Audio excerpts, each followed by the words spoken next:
Hola, soy Ernesto Rivera del lado B y voy a conversar ahora con el analista parlamentario Daniel Calvo. Hola Daniel, bienvenido al lado B.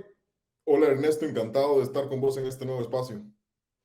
Buenísimo. Daniel, para entrar en materia, mucha gente reaccionó indignada esta semana al oír el discurso del presidente Chávez sobre que prefería no construir acuerdos, sino que prefería dinamitar puentes con algunos partidos de oposición que él considera que le obstaculizan su gobierno. Una propuesta que es diametralmente opuesta a la tradición costarricense de apostar al diálogo.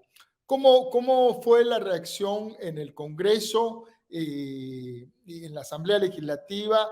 ¿Y cuán realista es esta idea de dinamitar el diálogo, siendo que el presidente necesita del Congreso para aprobar las leyes que quiere impulsar? Ernesto, empezaría de atrás para adelante y lo primero que quisiera decir es lo que has mencionado respecto al realismo. Creo que parte de un profundo desconocimiento de que la fracción de gobierno tan solo tiene 10 diputados. Hay importantes también divergencias a lo interno de esta fracción que ahora más adelante pues podemos comentar, y eso obliga a esta administración a tener una buena relación con las fracciones si es que quiere echar a andar reformas importantes que han puesto en discusión en la Asamblea Legislativa y que uno esperaría que en los próximos meses también vaya a poner. Creo que el presidente inició su administración pues intentando saltarse en la medida de lo posible la Asamblea Legislativa, intentando resolver algunas cosas por decreto y demás, pero lo cierto es que ha topado con la realidad y se ha dado cuenta que hay una infinidad de cosas que sí o sí tienen que pasar por la Asamblea Legislativa y que con actitudes como las expresadas de dinamitar puentes, pues poco favor se hace. Bueno, vos traes a colación un tema que es fundamental. El oficialismo tiene una fracción legislativa pequeña.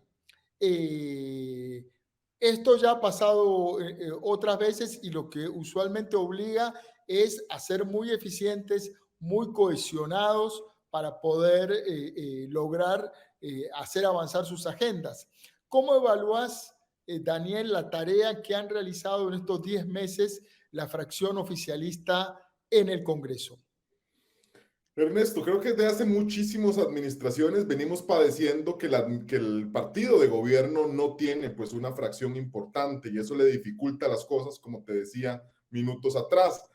En cuanto a la articulación, también hemos empezado a ver que, aunque parezca increíble, la fracción oficialista, quizá por desconocimiento, por inexperiencia, por un montón de cosas más, hace prácticamente control político de la oposición, cuando debería ser pues todo lo contrario. Y aunado a ese tema, creo que en esta fracción al menos el perfil de doña Pilar Cisneros, que es la jefa de fracción, la que debería ser la persona que tienda puentes, que tenga una buena relación, que pueda hacer quizá llevar de una manera más pausada, más relajada la relación con otras fracciones, ha sido todo lo contrario. Yo creo que por el carácter de doña Pilar se sentiría muchísimo más cómoda siendo diputada de oposición, dinamitando puentes, en constante conflicto, no solo con diputados de fracciones de oposición, sino ha tenido también encontronazos muy fuertes con compañeras de partido, con Luz María Alpizar, con Olga Marta Padilla, que inclusive explotó en llanto en una sesión del Congreso, y todas esas cosas son temas antinaturales que yo creo que dificultan porque no existe esa cohesión de bancada de gobierno. Lo decía Luz Mari Alpizar, pues cuando iniciaba, decía, no, tenemos que empezar por conocernos nosotros como fracción para poder definir cuál va a ser nuestra postura respecto a otras fracciones.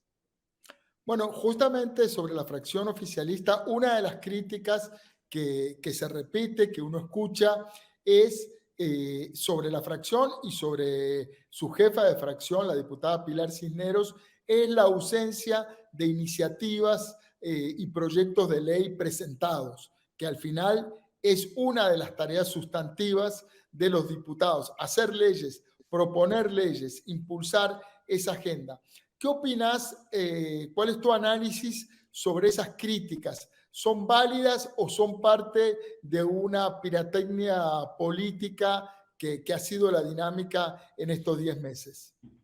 Ernesto, me parecen completamente válidas y me genera una preocupación, porque si uno revisa realmente lo que ha sido la agenda en este primer año, que es cierto que es un año de acomodo, de curva de aprendizaje, etcétera, también es el año que generalmente tiende a ser más provechoso en cualquier administración, porque ya después vendrán elecciones municipales, vendrán las elecciones nacionales y eso siempre caldea los ánimos. Es decir, siempre los proyectos más importantes deben discutirse, preferiblemente en el primer año. Y este primer año lo que hemos tenido es una agenda, yo diría, poco sustanciosa, muy concentrada en lo que se conoce en jerga parlamentaria como proyectos chayote, que no lo quiero desmeritar, pero que son proyectos, autorizaciones, segregaciones municipales. También hemos tenido una enorme cantidad de benemeritazgos que me parece inclusive se han desvirtuado como tal. También creo que han tenido pues algunos proyectos, pero pocos de fondos. Y hay proyectos, digamos, más allá del empréstito del Fondo Monetario Internacional, lo que ha sido eurobonos, lo que fue al inicio de la administración el proyecto de aduanas que venía de la administración anterior, no hay proyectos de gran envergadura o de que